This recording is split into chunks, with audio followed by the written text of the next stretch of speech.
Bismillah ar-Rahman ar-Rahim. Rabbi shrah li sadri wa yassir li amri wa ahlul uqdatan min lisani yafqahu qawli. So, continuing from where we left off last time, we talked about, different types of knowledge and the condemnation of the ulama, those who have knowledge but don't act upon it. And in this section over here, Sheikh Kashifi also talks about and condemns this idea of people who know everything except for the most important thing, and that is themselves, the knowledge of themselves. So here I'll read it in his own words. He says, "Dar bayan an ke agar kasi hame chiz ra danad va khud ra nadanad jahil ast." So it means this section is about those who may know everything, yet they don't know themselves. They are ignorant. Va agar hich nadanad va khud ra danad alim ast. But if they know nothing, right? If they know nothing about the affairs of the world, or conventional knowledge, yet they know themselves, they are an alim, a true alim. Chishanakht khud muaddi be shanakht haqq ast. Because to have shanakht means knowledge, or to know one's self is to know haqq, is to know God. Ke man arafa nafsah faqad arafa rabbah. So here he cites the saying from Prophet Muhammad sallallahu alaihi wasallam, where he says, "He who knows himself surely knows his Lord." So now we can hear it from directly. Let me just say about the shanakht part that you mentioned. Shanakht is identify. So there's a very delicate point here. You may know yourself, that you were born here, this is your name, this is your father, this is your dad, and I'm 230 pounds. But you may not be identified to identify yourself as to who you are. So that identity, the shanakht, is different than knowing yourself. So he made that distinction, but we have to translate it also in English that way. So you may know you are, may not know what you are. And that identity is very important. When he talks about that particular thing, then it'll become clear. Yeah, I think maybe he's talking about more for a DNA code. The inner self, the inner self. Yes, the inner self. Inner self, as a matter of fact, is what is all this. And he has finished it in 1 or 2 lessons, but this takes quite a bit of time to understand. Yes. So we'll see how we'll go. Yeah. So Amir, to your question, shanakht means to recognize. Exactly. That's a good word. Recognize. So here he says, Mawlana Rumi says, "To hamidani yajuzo la yajuz, khud nadani to yajuzi ya ajuz." So he says, you know everything about yajuz, about what is permissible. This is permissible, wala yajuz, and what is not permissible. Yeah, jaiz and najaiz. Yeah. So he's saying all the details of the laws of Sharia, right? Khud nadani to yajuzi ya ajuz. However, you do not know whether you yourself are permissible or as an old woman, right? Powerless.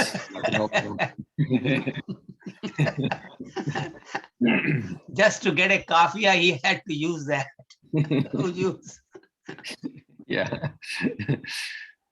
این روا و ناروا دانی و لیک تو روا یا ناروایی بین تو نیک. So here this means, actually let me Oh, that's better. Aren't you good? Aren't you good? forgot about the translation.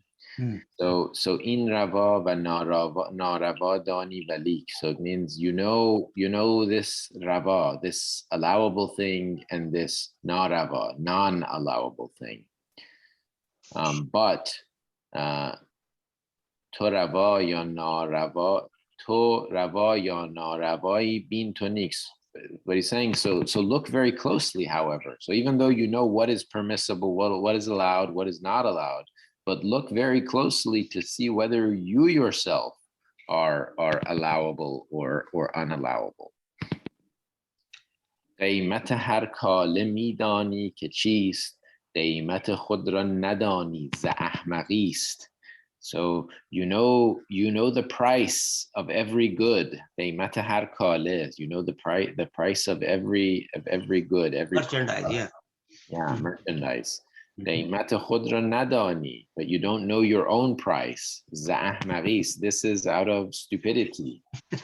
That's like a jackass, Ahmad. سعدها و نحسها دانسته ای، نیک بین سعدی تو یا ناشسته ای. So you know the fortunate and the you know the bad omens, or so here it's talking about astrology. You have the knowledge of astrology and you know all the details about, you know, which stars are the ones of good fortune and which ones are the stars of bad fortune. Neek bin, but look, you know, look closely to see whether you yourself are fortunate or are unwashed or unpure. جان جمله علم ها این است، این که بدانی من کیم در یوم دین. So it means جان جمله علم ها این است، این. So that means this is John, the soul of Jumle Ilmha, all of the sciences that you know, Kibidani, Man Kiam, who am I, Dar Yawmiddin, on the day of judgment. In usul din bedanisti u lik, bengaran dar asl khud, ku chist nik. So in usul din bedanisti means you know all of the usul, or the fundamentals of religion. Bengar andar asl khud. So but look within yourself, look within your own, you know, your own fundamental, to and see if it is good or not. ای بسا عالم ز دانش بی نصیب، حافظ علم است نه آن حبیب. So it's saying ای بسا عالم, how many ulama, or how many scholars, ز دانش بی نصیب, how many scholars who have no benefit or no profit from their knowledge. Yeah, who are deprived of the wisdom. Yeah, wisdom. Yeah, benasib, it's not in their luck to get it. Right. In other words, they are unfortunate to get to it. Yeah. Yes. Hafiz el-Mast means he is a memorizer of knowledge, right? Somebody who just commits it to memory. Na'an Habib, not people who love it. Mustame az vei hami yabad masham, garche bashad mustame az jins am. So here it's saying mustami' means the listener. So the listener from them as ve hamiyabad masham. So the listener perceives a smell or a scent Or fragrance, yeah. a fragrance from them. Yeah. Garche bashad mustami' as jinsam, even though the mustami', even though the listener could be, a common or ordinary person. Maybe we can go back to this one. I'm not sure I fully understand. And neither do I. He's basically saying that even a common person can get that smell, but that means nothing. If you really want to benefit from that ilm, you have to love it. But the second line, I don't get it as to why is that necessary there. But yeah. داند او خاصیت هر جوهری گوهر خود را نداند از خری. So he knows the khasiyat, the properties, special properties and qualities of every johar, every substance. Gowhar khud ra nadanad, but he doesn't know his own substance as khari, out of stupidity, or as khari, or out of being a donkey.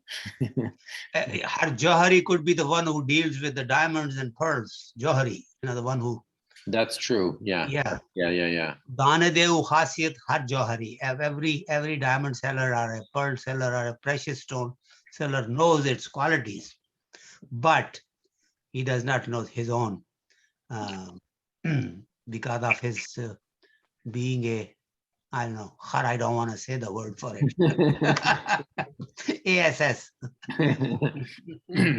صد هزاران فضل داند از علوم جوهر خود را نداند آن ظلوم. So he knows hundreds of thousands of benefits. Yeah, benefits from that knowledge. Yes. Or various matters connected to it, but doesn't know the diamond of their own soul, of themselves, that wrongdoer. زین همه انواع دانش روز مرگ دانش فقر است ساز راه و برگ.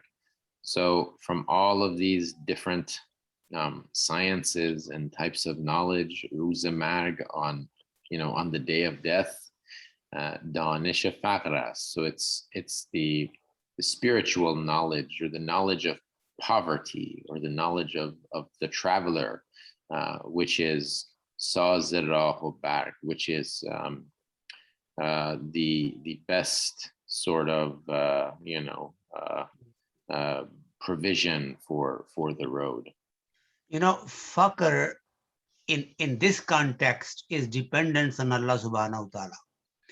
Although you translated it right about being, poor and this and that, but here Danish Faqr means when you are not cooking anything and you don't have anything in the refrigerator, and yet you believe that you will be fed. That is Faqr. So you depend on Allah subhanahu wa ta'ala for everything. So he says, once you actually connect to yourself within you and you become a faqir, that is the music for your way and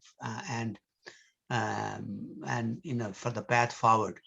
So I think here, if you read this whole verse again, you will probably get that sense that I'm getting here, because that's how he's using faqr here, because he's calling it sazira.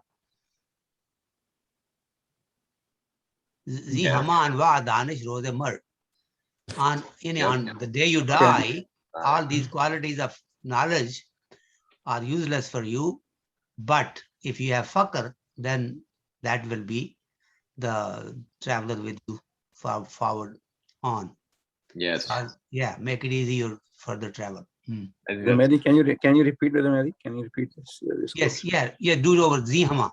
زین همه انواع دانش روز مرگ دانش فقر است ساز راه و برگ. So out of all of these zin hama anwa danish, out of all of these different types Types, of yeah, knowledge, types of, yeah, knowledge.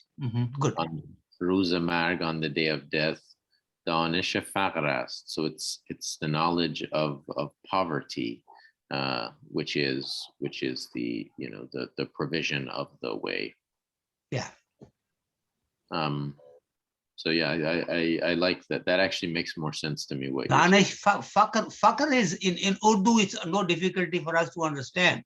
When you become a fakir, you become a fakir, then you have absolutely no worries because now your affairs are Allah subhanahu wa ta'ala's affairs and vice versa.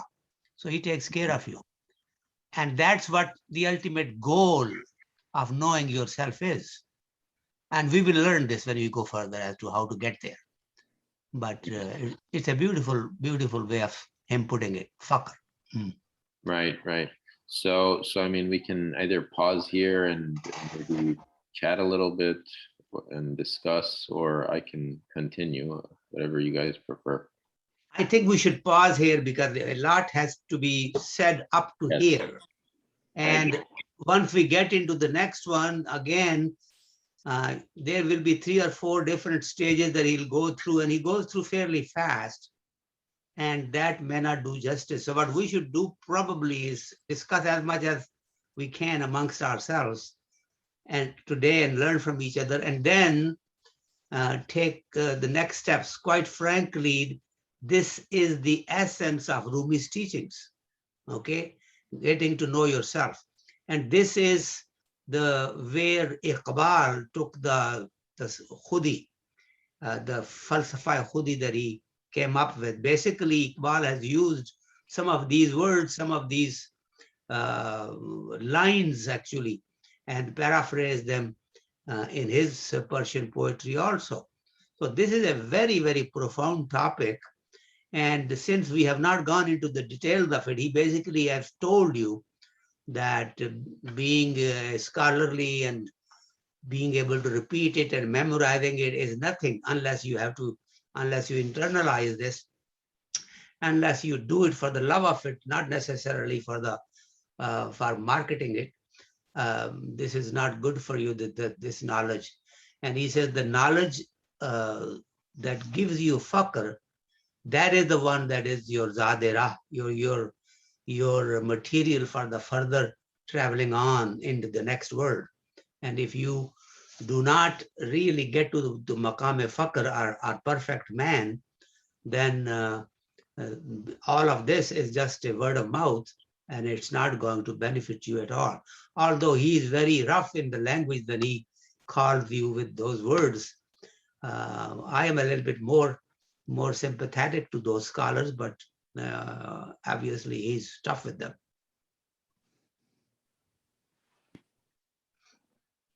So let's hear from maybe, you know, you can open it up, Mahdi, and then see.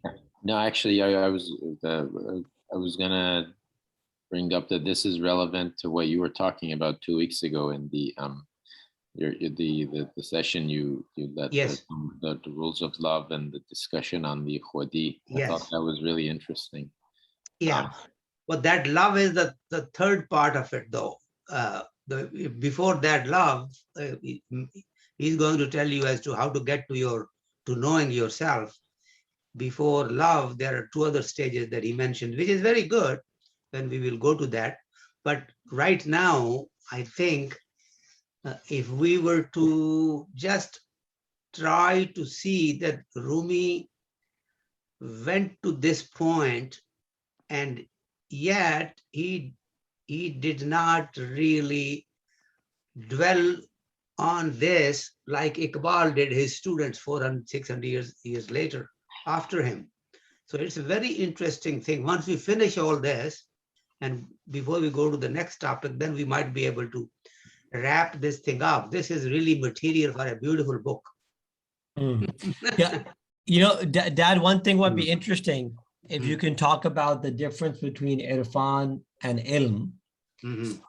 And, you know, Imam Safwan made a very beautiful comment a couple of days ago in the masjid about the arif is someone who's focused on, who reflects on God's bounties on himself, and his expansive outlook to the world, because he sees God's infinite bounties, whereas others might be more focused on themselves and their own constraints, and they're less confident and optimistic in the world. But if you could talk about irfan and ilm, that might be useful. You just did. Irfan is gnosis, Gnosis.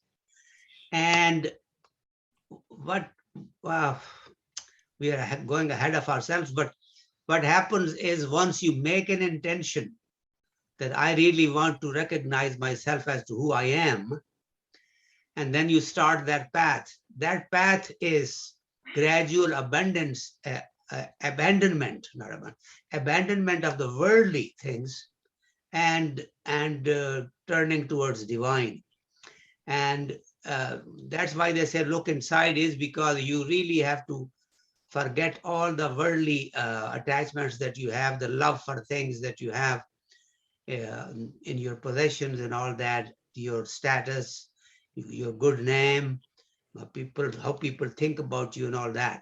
So you really have to start giving up this world and trying to seek nearness to Allah subhanahu wa ta'ala.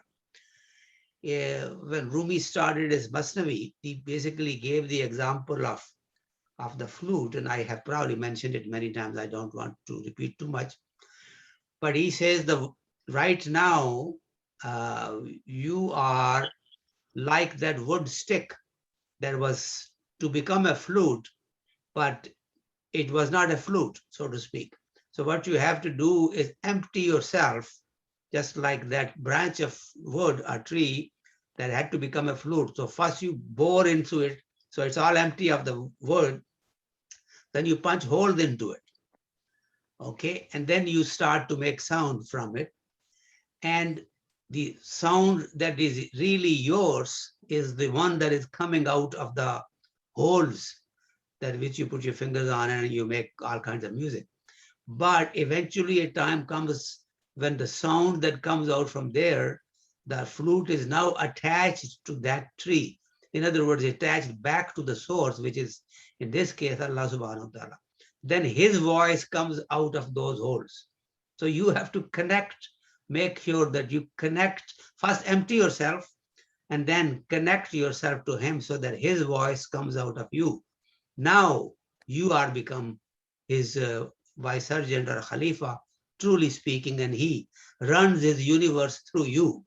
That is the ultimate. But to get there, there are stages, and I think we should go through those stages beautifully. So irfan basically is to recognize who you are, and ilm is basically, finding these milestones along the way and knowing where to go, where not to go, how to get there and all, but it may not really hold your hand and take you there. So knowledge is like a lamppost. It only shows you the way, but irfan is actually knowing that you close your eyes and you say, I'm already there. You don't have to walk the earth. He'll take you there just like that. You'll be in one place here, next place you're there. So this is alame khalq. You go into alame amr, which is kun and fayakun. In other words, just like Miraj, that thing occurred in a different time space sphere. That occurred where be and it was. So it was, you take one to the other, to the other, to the other place in no time at all. And the alam al-khalq takes time. There it's evolution and actually treading and all that. So there are so many topics that are underneath that topic of the difference between irfan and ilm. Maybe Brother Zafar can expand on it a little bit more. Yeah, assalamu alaikum. I think I was just thinking more of the inner self, Bismillah. So I think one of the things we realize that you can't hide from yourself. I was just thinking that when you are writing your own profile, you write your own resume, you all write all about the good things you have done. You're only focusing on this one side of it only. And that's why you're projecting yourself. I mean, how do we improve? And I think one should be very honest who we are.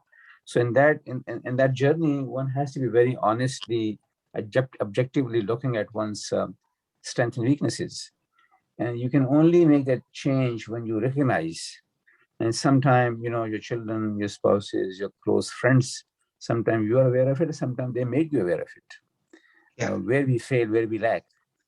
And I think once you know the complete picture, it's become very easy for you to now know yourself in a true sense, while you may be hiding from yourself at times because you're focused too much on your good thing, and you want the world to see you just in this package. But that's not true. That's not you, true yourself. And I think once you recognize it, that's a change to start, because it's really a one knows oneself. And I'm just thinking more of that inner self, that how do we, yes, this journey beautifully said that, also you mentioned that, and there are steps to it. And maybe the initial step for us to change is to recognize that where do I go wrong? Yes, I have these things, mashallah, alhamdulillah, may Allah increase this, but also have the other side from which I cannot hide. Yeah. Brother Tahir, let me give you an example of what you just said. You see, this discussion that you're having, this observation that you just made, imagine yourself parking your car in the masjid parking lot and then trying to get into the masjid. But this discussion that you're having is when you are actually out of the car and not yet into the Princeton masjid yet. So this is worldly discussion. Once you get into the masjid, then your action and your doings and whatever else really do not matter. At that point, you basically leave things, and this is his house. He is going to guide you. But you really have to realize that and surrender completely. When you go inside, you're not allowed to talk, and you can't sing or you can't do music. Similarly, you basically forget that you will do anything that will get you anywhere. Let him take you. So these are the discussions are okay to enter into that journey. But once you enter through the door, you are into that journey, then surrender becomes first. Totally realize that, oh, if you can't hear the azan, although everybody else is hearing it, there is a reason. So you basically will have to say, oh, Allah subhanahu wa ta'ala, why can't I hear it? And then you will hear it. So then you give up, so to speak. And that's where the journey starts for knowing yourself. Right. This is why when Shams Tabrezi came to Mawlana room, if you realize he had given up everything and they both went into seclusion for several days. That was the time when he had to really travel that all this stuff that he had, the books and the things and students and children and a couple of wives that he had, all of that had to be forgotten. And then when he came out, he was already a salikare on the path of knowing himself. Oh, we will go into the details, but this is good. I'm sure that I'm glad that you brought that up, though that discussion is very worldly discussion. You have not even started the journey yet. You have not even made the intention yet. That's when you look at your good things and the bad things and you try to see what should I do. And then you make the intention. And that's when you get through the door, second door, they have checked your temperature already. And now you go in. Yes. Sure. No, absolutely. I mean, if I may ask a question to Tahir Bhai, mashallah, based on your experience with, religious leaders and religious leadership, mashallah. And this is something we often think about, is there are people who have a lot of knowledge and activism, but their home life is not necessarily the best, and the outcomes in the family are not ideal. I'm sure you've seen both cases where you have good outcomes and bad outcomes. What, from your experience, has been the determinant of the differences? I honestly speaking, I have seen, I'm telling you, I've given just a proxy number based on my observation. I think good 80% totally failed. I mean, when you see, the inner rooms of these people is a whole different, sometimes I wonder, to reflect that, what if these people knew whom they just listened to him or her? It's so sad. Sometimes it makes you feel, I mean, where are we heading? What are we doing? I mean, this is and these, I'm talking about people who are really, I mean, but that's sad. That's I think so important, this discussion of the inner self, and I hope people of knowledge and people who people look up to, and the more closer you go, and those very inner, and then you find, and when you are with these people for a very long time, in a different setting, then you start seeing that, well, I have this picture of this person all my life. And then I think that makes you in each one of us. That's not for them only. I guess that's what I see, that yes, the journey will start. Yes, we told surrender, but I think a practical example would be that, how do we take lessons from this? How do I know this can be just an ideal discussion that we enjoy and we entertain ourselves with? Yes, we all want to be solid, but we're living in a real world. In this real world, on a day-to-day basis, we see all this. And how do I, yes, I may not be able to change everyone, but I think if I can be that person to start with myself first. And I think that's the lesson I'm trying to draw from. And before I enter, as Dr. Saber said, before I enter that room and give myself totally, but I'm too far away. I'm too far away. And that's why I think that we have to prep ourselves first before I get to that stage of total surrender. Because I'm stuck some places. I'm badly stuck, and unless I cleanse myself, I will not be accepted. I will not be able to enter. So yeah. I think this is what I am more reflecting, and inshallah, somehow if we can I think emphasize this is beautiful. I think the inner and the outer, unless they become one, it's we are fooling ourselves and the world. I mean, it has to be one. What you are, it has to be transparent. So that's my just humble mission. I think. Amir, what do you think? How do you answer your question? What you ask, Brother Tahir? SubhanAllah, I think it's striking that the many. I'm speaking more on the activist side, that we see many activists who've been struggling with this.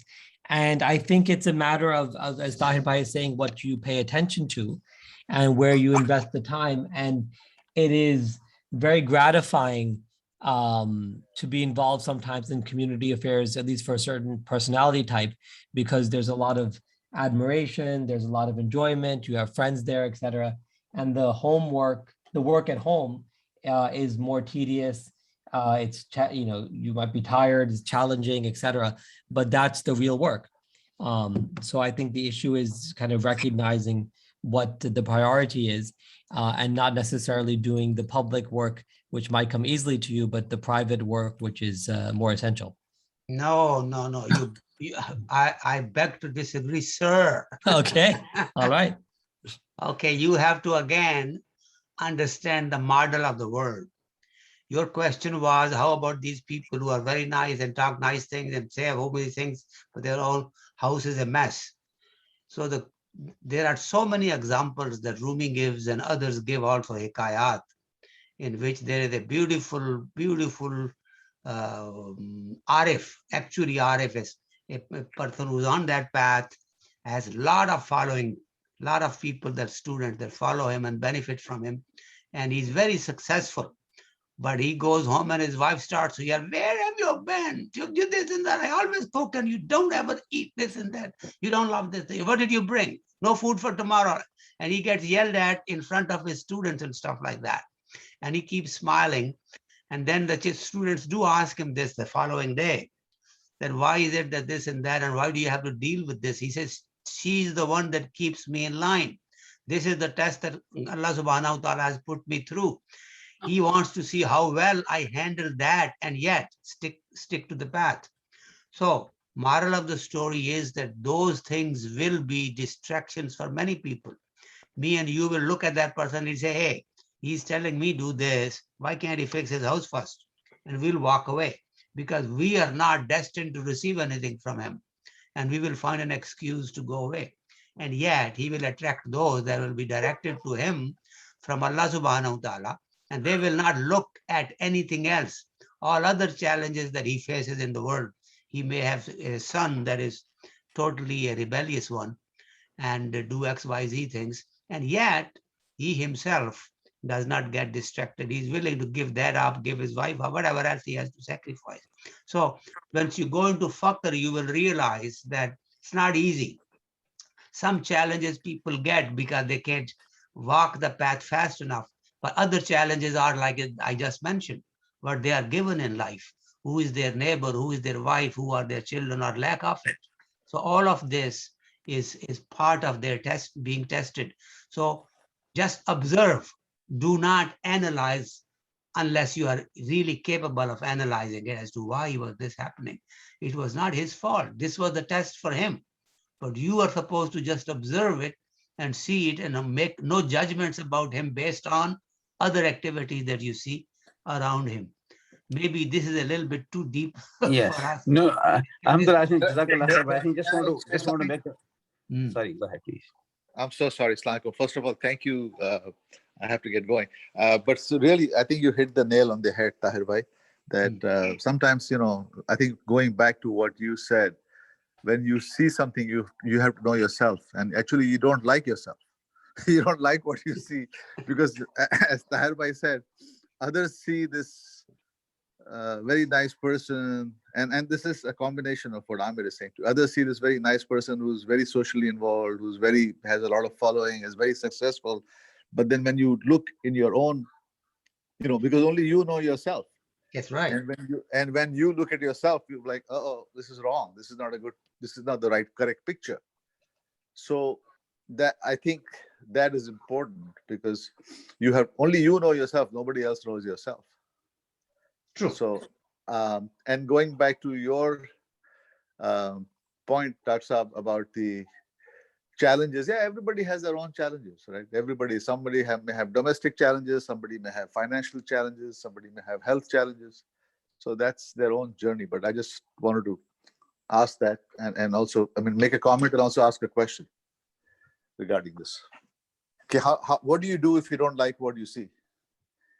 Who are you talking about? Who the third person? What does a student do? No. Third person is none of his business, right? Okay, so you're talking about what do you see in yourself? What do you do? Right. So you have to change. That's the thing. Oh yeah, That's your jihad. Yeah, that's your jihad. Yeah, that is obviously very clear, like you mentioned. So that you already know yourself. You know where your deficiency. Know where you truly are. Yeah. Exactly. Yeah, you know where you truly are. You start changing, but again, once you move further into this, you will realize that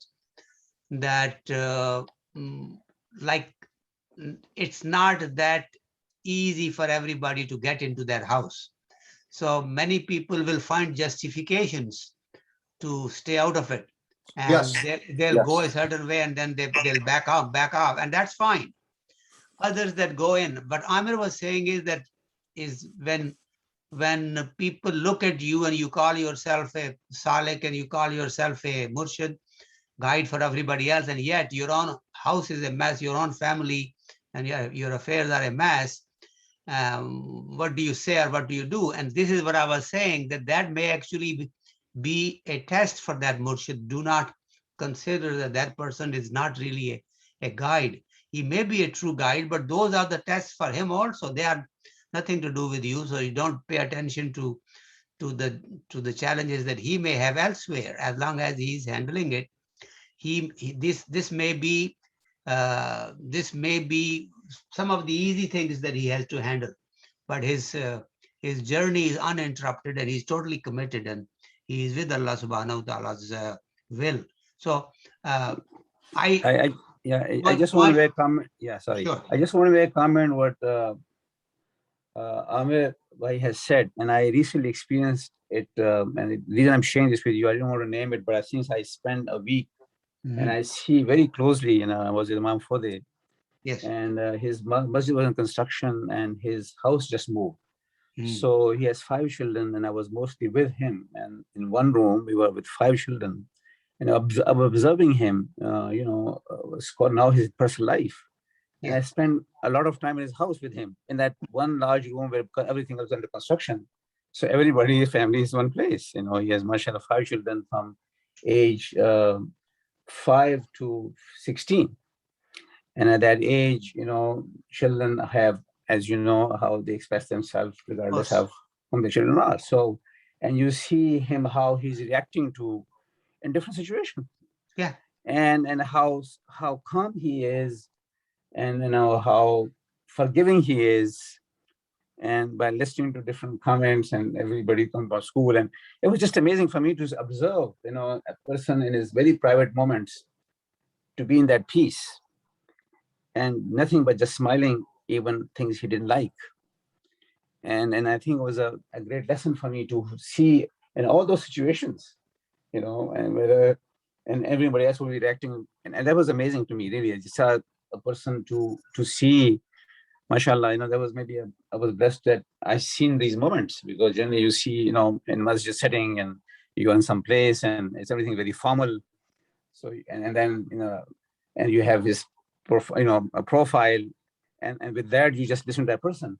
But now you see a whole different picture of individual, this scholar in a very private life. And I think I was very moved.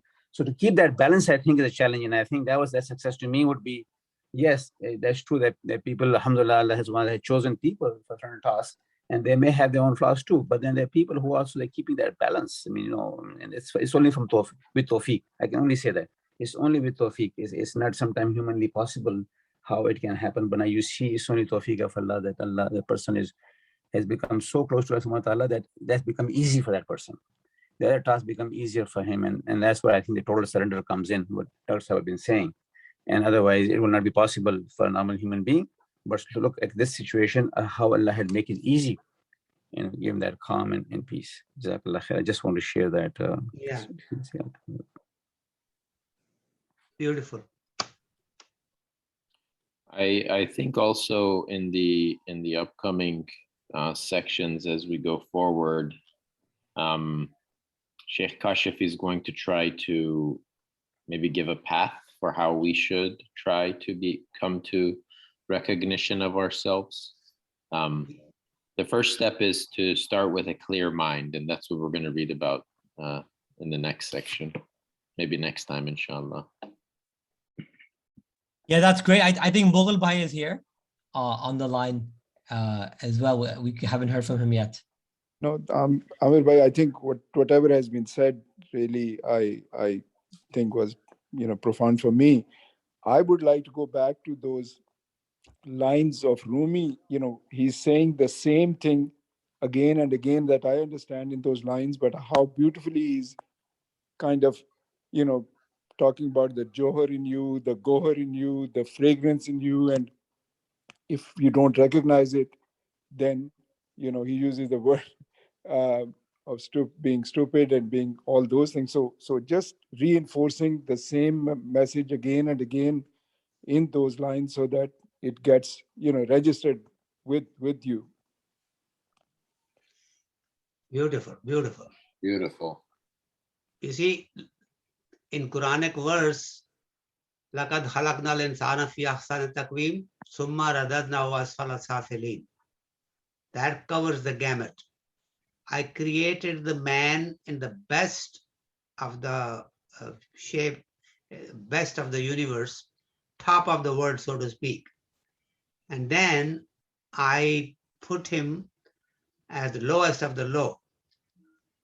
In other places in Quran, Allah subhanahu wa ta'ala says that those people are X, Y, Z, whatever it describes them, and he says they are animals. And then no, worse than animals. So now this is the gamut of humanity. And from that, you have to find where you are and go to the Ahsan al-Taqweem, the best of the best creation in the universe. And if you don't recognize yourself, then you'll make the other kind of a journey, and then you'll be worse than animals. Certain animals still would have a little empathy for each other. They have unity, they move in a herd, and this and that. And humans, when they become totally selfless, they do not recognize the purpose of their creation, then there's me, me, me. So that person can do anything to even their own family members so that they can succeed. So that is the gamut that we will have to basically understand. We have to realize that Rumi or any other Islamic scholar or Sufi basically is teaching you that that you have to basically realize that you could be worse than animal, or you could be basically a voice and hands of Allah subhanahu wa ta'ala. Make a choice and then walk that path. Looks Yeah. simple. Yeah. I see Brother Mahdi, I see we have Brother Nasser here. I don't know if we maybe can invite a comment from Brother Nasser. Assalamu alaikum. I just joined about a few minutes ago. I've been usually listening to the recordings, but Abdullah, I just enjoying this listening to all the vast amounts of knowledge that people have said the last 10 minutes. Beautiful.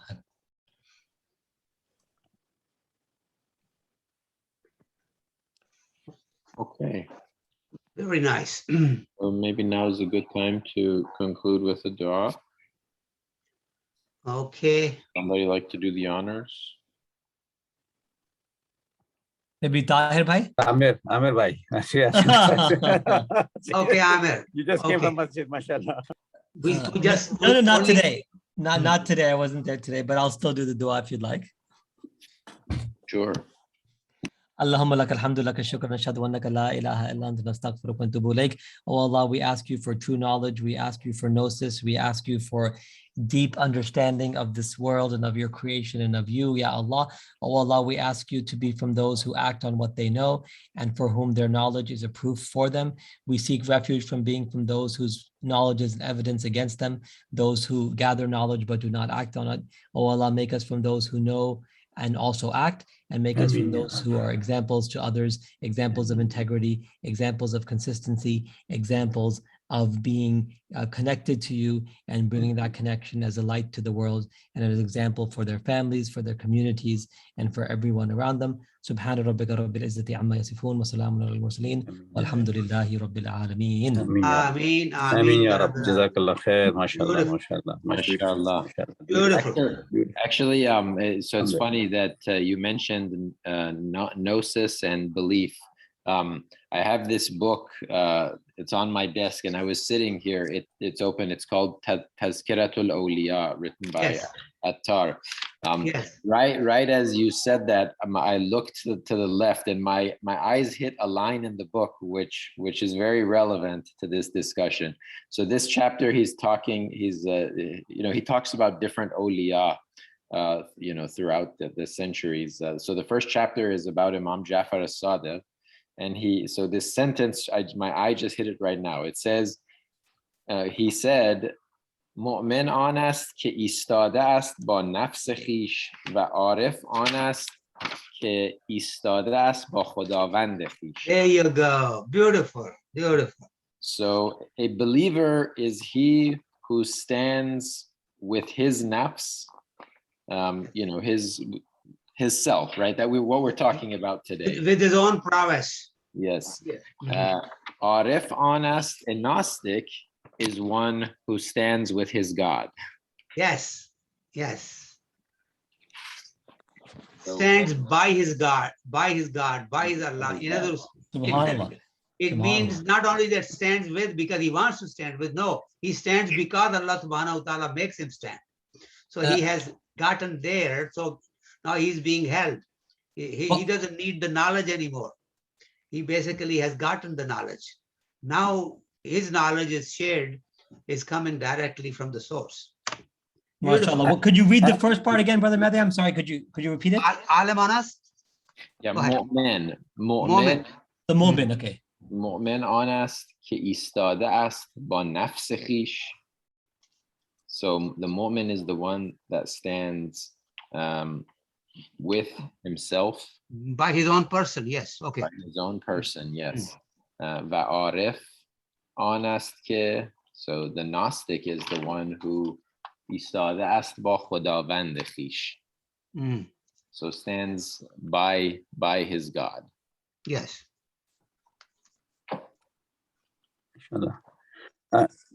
I have a request before we conclude, is that I'll be inshallah traveling next Saturday for about 6 to 8 weeks. I'm going to Pakistan, so please remember me your duas. And I will Inshallah. remember you all in my dua. I'll be missing this session, but certainly will be looking, inshallah, listen to May recording. Allah subhanahu wa ta'ala make it easy for you and bring you back. Jazakallah. Inshallah. Ameen. Jazakallah khair. Jazakallah khair. And Thank you. please, Tahir Bhai, you can join us from there. If you, Yes, yeah, inshallah. The time definitely, inshallah. Inshallah. Try, if not, at least I'll listen to the recording, inshallah. Jazakumullah khair. Jazakallah Stay khair. safe, please. Ji, shukriya. Thank Safe you. travels, inshallah. Yeah, inshallah. Thank you. Stay Thank you. safe and take care of yourself. Ji, inshallah. I will. Thank you. Jazakallah khair. Tahir Bhai, I will have to make a request of you. I'll Come. call you personally, or if you have a moment before you go, Of maybe course. we'll Inshallah. meet you. Yes. Inshallah. Inshallah. Okay, very good. Yes. Assalamu alaikum wa rahmatullah. Wa alaikum salam. Wa Okay, alaikum Brother salam. Mehdi. Until we meet next week, inshallah, Brother Mahdi. Inshallah. Okay. Assalamu alaikum. Inshallah. Wa alaikum Fi salam. aman.